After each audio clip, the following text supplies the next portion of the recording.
everybody. Welcome to another week of live racing here. It's Out of the Gate. Track announcer Chris Griffin in the Parx Racing Studio. And look at that. We're joined by a guest once again.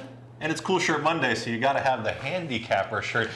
We didn't have enough room for Hall of Fame. Well, I want to tell you, I'm honored after 52 years to finally get a shirt like this. And when you offered to sell this to me for $100, I thought, what a bargain, I couldn't resist. So Make sure you have that. I went for the $100. Craig Donnelly here, joining us for Out of the Gate. We're going to talk about all the stakes races we got coming up. We got 7 added stakes races worth $100,000 each. It's Parx Madness. We kick things off here on a Monday. We'll race the next 3 days. We're going to talk about the Philly Big Five as well. But before we talk about Parx Madness and all the great races, out of these stakes races, handicapping-wise, do you change anything, or does everything stay the same for you when you take a look at stakes races? I would say it stays the same as much. Obviously, I respect the fact that dealing with better horses. And I think you might have a little more tendency to excuse a bad race a horse has because good horses tend to rebound faster. But for the most part, I can honestly say sometimes I'll spend 45 minutes on a claiming race and pick a stake in 20 minutes because it seems obvious to me. The man's got a ton of knowledge here. We're going to talk about all the great stakes races we got coming up. We've got the starter races coming up on Wednesday. That's going to be a fantastic day. 11 races on each card. Fast main track here on a Monday afternoon as we're going to handicap some of these races this afternoon. But let's talk about Parx Madness. So again, 7 added stakes races, $100,000 each. The 8 starter handicaps, enhanced purses for overnight races. And Craig, you know when this happens, obviously you're going to get big field sizes. Absolutely. We're seeing that. We've got 12s, 13s, 14s, and it makes for better gambling because let's face it, when you have smaller fields, exacta boxes aren't going to pay as much. Now you can hit an exacta, you can make some serious money. Talking about the Philly Big Five as well, there's a big carryover jackpot. It's well over $443,000. Pick 5 format, always the last 5 of the day, 15% takeout. I do want to stress the wager is offered on Monday and Tuesday. Jackpot possibility, single ticket winner take down the jackpot on a Monday and Tuesday with big field sizes. Good racing, competitive field, so we'll look forward to that. On Wednesday, though, we've got that mandatory distribution, so folks always like to get involved in that mandatory distribution, and if we're looking at a carryover jackpot, possibly approaching $500,000, should be a nice sequence in there. There are some favorites. We'll talk about those races, but a little teaser as far as that Philly Big Five. What'd you think? I think you have to go for this. When there's a mandatory payout, let's say you share with 50 other people. So what? It's still a good payoff, and I think it's a must-buy. The fact, and the reason I didn't put it on my sheet that it's a mandatory payoff if somebody hits it today or tomorrow. Sure. But if they don't, I mean, you're talking over $1 million, I would think, at least. It's still a mandatory distribution no matter what on Wednesday, so we'll keep that in mind. We'll just see what happens here over the next 2 days. We got a chance to catch up with Director of Racing Secretary David Osojnak, and he talked about Parx Madness and what brought this about. So let's hear from David O about Parx Madness. Parx Madness is Park's take on March Madness, the NCAA basketball championship. So we said, okay, March Madness is a great thing. It's a very exciting time.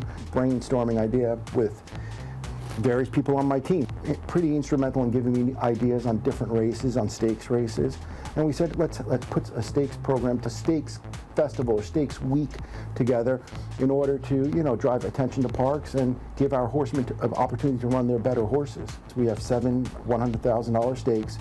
3 of them will be on March 7th. Those are for older horses. On Tuesday the 8th, we have 4 $100,000 stakes for 3-year-olds. So those are 3-year-olds that could show up in the Derby Trail at some point. Then on March 9th, we have 8 starter handicaps. So we have 8 starter handicaps. Starter handicaps are races where people nominate their horses. The horses are weighted on their ability or on their past performances. The better horses will carry more weight and evens out the field. So I think it should be a great day of racing on that day.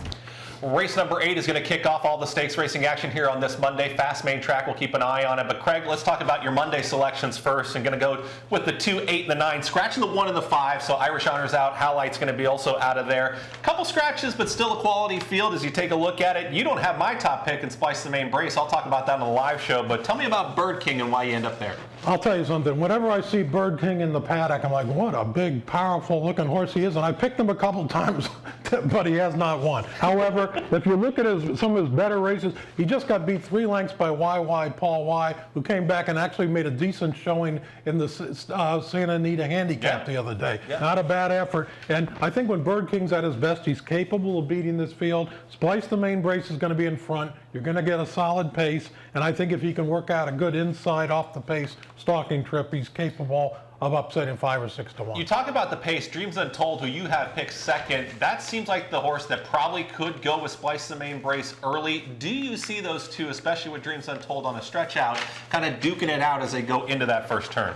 I think I'll be a little surprised if Dreams Untold tries to hook up with him, because Splice the Main Brace very fast and determined, and if you try to hook up with him early, you might get him beat, but you're going to sink yourself too. So I wouldn't be shocked if Splice the Main Brace, who has made a clear lead the last 3 times, doesn't do it again. And he's dangerous. And once again, both of these are Pennsylvania breds, showing the quality of Pennsylvania breds is really going up. Backside of the Moon, the number 9, going to round out your trifecta. Hard-knocking veteran, 10-year-old gelding Michael Sierra trains. Over $800,000 in earnings. Didn't win a race in 2021, but also earned just under $100,000. He's the type that always shows up. Is he going to show up enough here to get on the win end? Would you include on some of your multi-leg wagers as you're taking a look at the 9? Yes, I actually picked him third behind Bird King and Dreams Untold. But, you know, how can you not respect a horse that's still running at this level at the age of 10 with $800,000? And he does have a race over the track now. Got beat 2.5 sprinting. Back going long is probably what he really wants to do. And Trevor McCarthy's in. You have to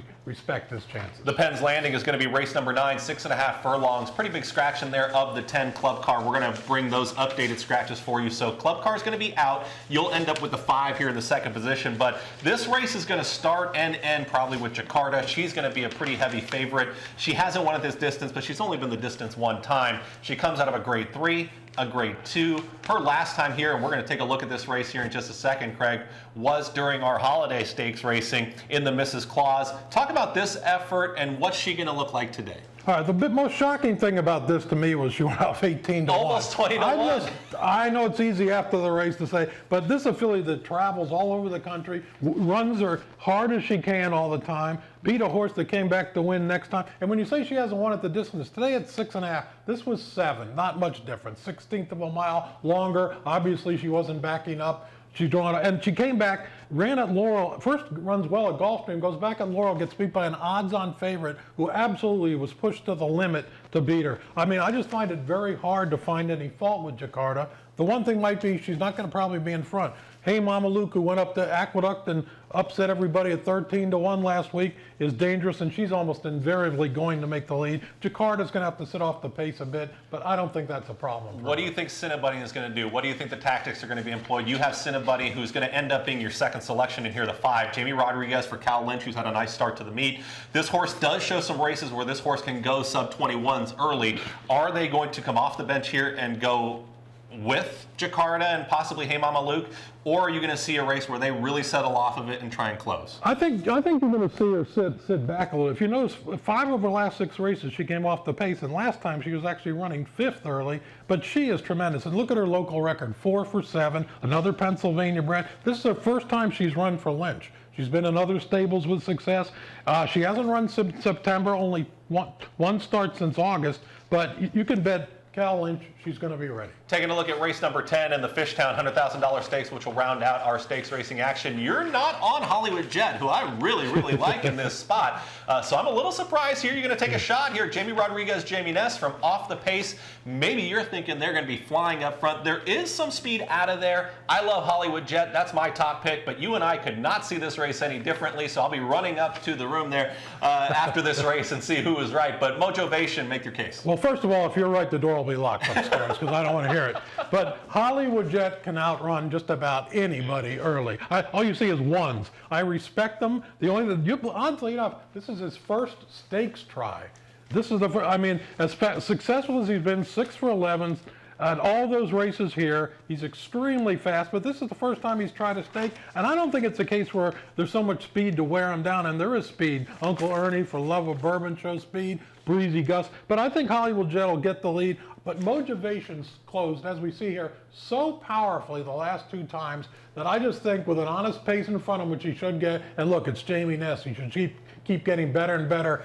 And how rare is it when you see you're taking a shot with Jamie Ness? Usually when you're picking Jamie Ness, you're taking the favorite. I will This say, case, not the case. In that race, you saw 21.4, 44 type speed. Do you think we're going to see a half that's 44 Well, type speed? it obviously depends on how fast the track is, because that has a lot to do with how the fraction's set up. But in any case, it's going to be lively. Same horses, whether they go 21 and 44 or 22 and 45 and change, they're going to be going fast, and this horse will be flying late. Did you have Hard West last week, Clarence King, in his first training victory right here at Parx? I picked him third. I got beaten by a nose with my best bet by him, but the exact in a box came back $100 and some. So congratulations, Clarence King. So I did meet for the first time a couple weeks. We're going to meet him right now. We got a chance to catch up with Clarence King and talk about that first victory here at Parx. He has won some races across the country, but it was his first one here at Parx, so we got a chance to catch up with him. And Hard West. Old guy, a lot of heart, just a racehorse, you know. A little knocked up and bruised up, but when he's ready and he's right, he'll give you what you want and what you ask of him. As you can see him right now, he's still acted all feisty and very ready, right? Right, old man? Definitely. The race was a pretty good race. You know, got him ready towards that race. He ran a couple of weeks before and going 6'8", 6.5. Showed speed, and then I kind of quit on me and everything. Took me back to the drawing board with him. I had to like sit a little bit, look over some races, see what what needed to be changed, and make some slight adjustment with some equipment, and even with his preparation towards the race. And couple days out, I kind of see what I wanted to see, because he's very playful. You know, once that happened, that morning, a couple morning, I was like, I don't think the 7/8 would be a problem for him. Once I got a good ride and I got a good setup in the race, you know, with some speed horses, and he could sit off of them, he should make his run and it would come. And I tell Jermaine, just be patient and trust him. You know, most people might think he's going to stop because he have done it a couple of times, but just be patient and he'll deliver. And it happened.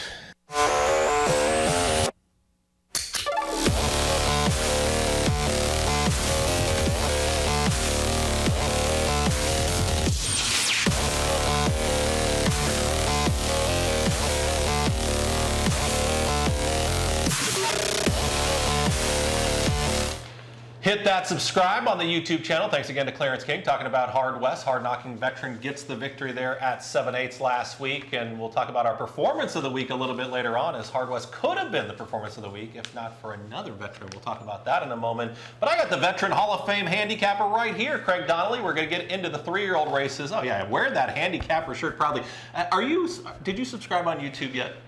No, I'm That's still from the typewriter age, and I cannot believe phones are not connected to walls still. I can't, beyond me. That's all right. We're going to get Craig on YouTube. We're going to get him to subscribe. You're on there.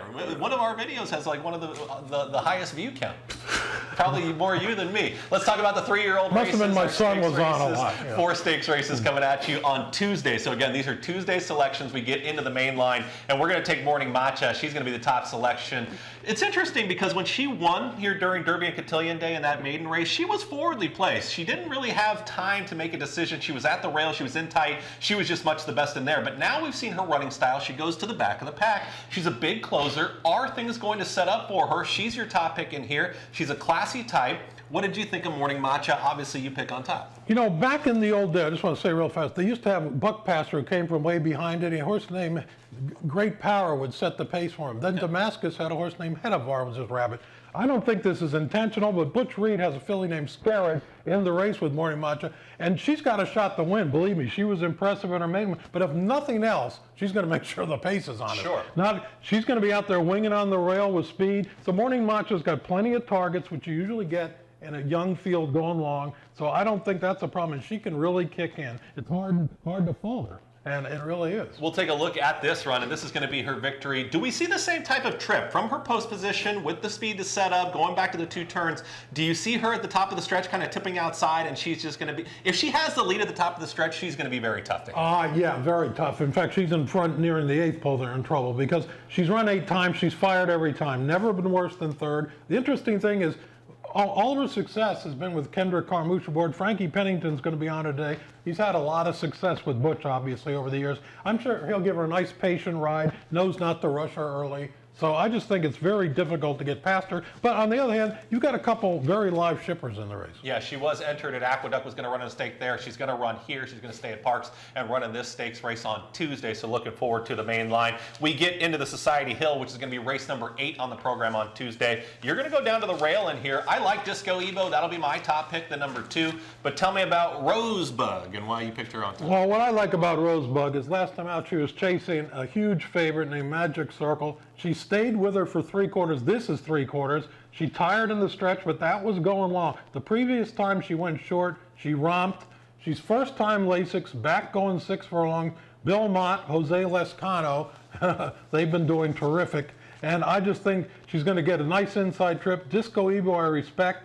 If you can throw out a race in Florida, and the fact she got beat by the tremendous Whitty running against Colts Yeah, the time before, now she's first time Lasix. You have to respect her, but I think Rosebug, she gets the trip and doesn't get any traffic trouble on the rail. She'll be very hard to beat. We continue on and into race number 9. It's going to be the Rittenhouse Square, and it's nice to see these. How long have you been in the area? In this area since I was about 17, so that was 1910. But it's nice to see the stakes races named for landmarks in Sure. Philadelphia and around the area, and it's nice to make that connection to the audience as well. Me being a California guy, when I see some of these names, I'm not quite entirely sure where these locations are. Although I asked the TV crew about a question of where a city was, and they didn't know either on a previous show. So I'm not sure how much they know. But Rittenhouse Square, this is a nice race as it shapes up. You take a look at that 6 furlong sprint, $100,000. This to me was the most wide open race out of some of those stakes races. I just think you can go anywhere and I can't knock your decision. You end up on the number 3 in here in Dance Code. I thought he's a little bit vulnerable in this spot. Well, you know what makes him vulnerable to me? I like him, but what the most vulnerable thing is, I've noticed he has a tendency to break a step slowly. When he got beat by Whitty here in December, absolutely broke slow, ended up about 10 wide on the turn. So the point is, he needs a sharp start. And if you look last time out at Aqueduct, it says off slow 5 wide on the turn. I just think that's not a true indicator of his ability. If you look at his previous couple races, they're strong. I think if he breaks well, he's first time Lasix, he's going to be hard to beat. Race number 10, we take a look at rounding out those stakes races in here, and it's slipping my mind as I've got it. It's going to be the City of Brotherly Love. That's right, a mile being the distance. Beast or Famine, you and I are on the same horse. I hope we get the 6-1. I think this horse is going to be a little bit of a shorter price there on Tuesday. Paco Lopez, he signed on a ride. 1 horse on Tuesday, and it's Beast or Famine. If you go back and watch his last race, I don't want to take any of the handicapping away from you. 7, I love that pick in race 10. And also, I've got to say, Morello came back and romped in New York Saturday. Yeah. So, I mean, that just further emphasized how strong a race that was. And his previous starts are excellent. And I don't think the fact that they're stretching out the mile 16th is going to bother him one bit. Yeah, I think he gets good tactical position, and hopefully we just catch a little bit of value in there on Beast or Famine, because if we do catch this horse at about that 2nd or 3rd choice, we're going to run to the windows and wager on that horse. We got to do that when that happens. At 6-1, I would say that's a good idea. That would be fantastic. We'll see what happens in all those stakes races. We're going to talk a little bit about the Philly Big 5 in just a moment. But let's hear about the racing office and David Osojnak. We had him talk about Parx Madness, but we got a chance to catch up with he and some of his staff members back there. And what goes on in a racing office? Taking all these entries, putting these cards together, getting the big field sizes. It's not easy. You don't just snap your fingers. So hear more from Dave-O and his entire team and what they do on the backside here in the racing office. Here's Racing Secretary and Director of Racing, David Osojnak. My name is David Osojnak.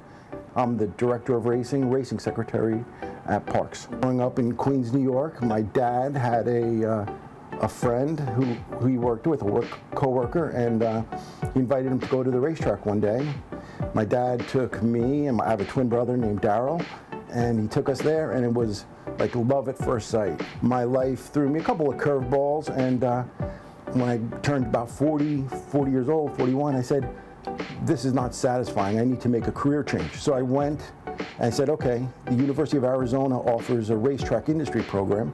And I said, that's for me. My first gig was working at Parx as an intern, as a summer intern for about 7 weeks for Sal Sinatra. Sal was the director of racing, the job. He was sitting at this desk here, and then it came full circle, and it's like a, I guess it's good for good TV movie. You're an intern, and then you come back and you now the director of racing. The job of director of racing is I manage and put on the show of live racing at Parx. Excuse me. There's a trainer calling me now. I'm an early bird. I wake up 4:30, 5 o'clock, and I'm working on things like this. This morning I'm calling Jeff Maddie, the president of PTHA, doing various things, calling my assistant, planning on how we do things. Racing secretaries put out condition books for the horsemen and make races for the horsemen to enter their horses. At Parx we have about 110 trainers on the grounds, about 1,200, 1,300 horses, give or take. The tools of my trade are cell phones, of course, talking to my boss. I have a boss, Joe Wilson. He's probably the best boss I've ever had in any career I've had so far. But talking to him, talking to the horsemen, talking to trainers, talking to jockey agents. This is a plot. This is a plot. We call it, this is the condition book written out on paper. So it's plans the races, gives me the various conditions of the races that we write over a course of a month or two, and I plan the races. Like say if we have a maiden special weight race today for boys 3 and up going 1 mile and 70, I don't want to write that race back in 1 week's time. I'm going to try to use it on one day, and then maybe in about 20 days, 21 days, those horses that didn't win that race will be able to run back in 21 days. On a Monday, Tuesday, and Wednesday, we try to make anywhere between 10 and 12 races a day. On an average day, I probably have 15 or 16 races in the condition book, and I put up a few extras. Extras are additional races that horsemen may have asked for that are not coming up, in the next week or two in the book. So I try to help everyone out. So every day we offer about 20 to 24 races, 25 races a day where trainers can make entries of their horses. The races that fill, quote unquote, the ones that get the most horses in it are the ones we most likely use for the following week. Not going to make everyone happy. 50% of the time, people don't like me. 50% of the time, they think I'm tolerable. Someone says, oh, wow, that race is not my optimal distance. I need 7 furlongs. So sometimes I'll write a 6.5 furlongs, and I try to meet people in the middle. The COVID experience, what we learned was that a lot of our entries now, we have a racing office here, and we have a big counter where trainers can come up and make their entries in person. So basically, when racing resumed, we had to shut everything down. We weren't able to interact with the trainers and the owners on a one-to-one basis. So a lot of it was mostly phone contact. We send out a lot of text to keep people informed. The condition book that the trainers look to find races for their horses, that's online. It was a good learning experience. However, it's something I don't want to revisit. The team is the most important part of getting the job done. The racing officials, the starting gate people, the outriders, they treat me with respect. I treat them with respect. We get the job done. When I mentioned to you earlier, I was an intern here. Most of the team members that are part of our team now, and I'm a member of, are still here. My assistant Peter Meehan is still here. Paddock Judge Al Ott, Horse ID Daniela Hampshire. Don't tell my boss. I would pay him to do this job because I enjoy it so much that I should be paying Joe Wilson and Parx Racing. In that, I enjoy it because I love racing. I love the live product. I love the competition on the racetrack, the wagering part of it. My chill zone is I go home. I have a little dog named Seamus, and so I take my dog out for a walk. It took me 49 years to find a place where I'm truly happy with my career. Getting back to some of the races, running out of time here, but we're going to talk about race number 10, Starter Handicap, coming up on Wednesday when we got that mandatory distribution. What was the fun fact that you have? I don't think I've ever seen it before. Race 10, Starter Handicap. The field's total victories is 108. 108 wins there in that starter race. Looking forward to that on Wednesday. Let's talk about the 11-year-old King's House. We can't forget our performance of the week. Here's King's House and that performance from last week.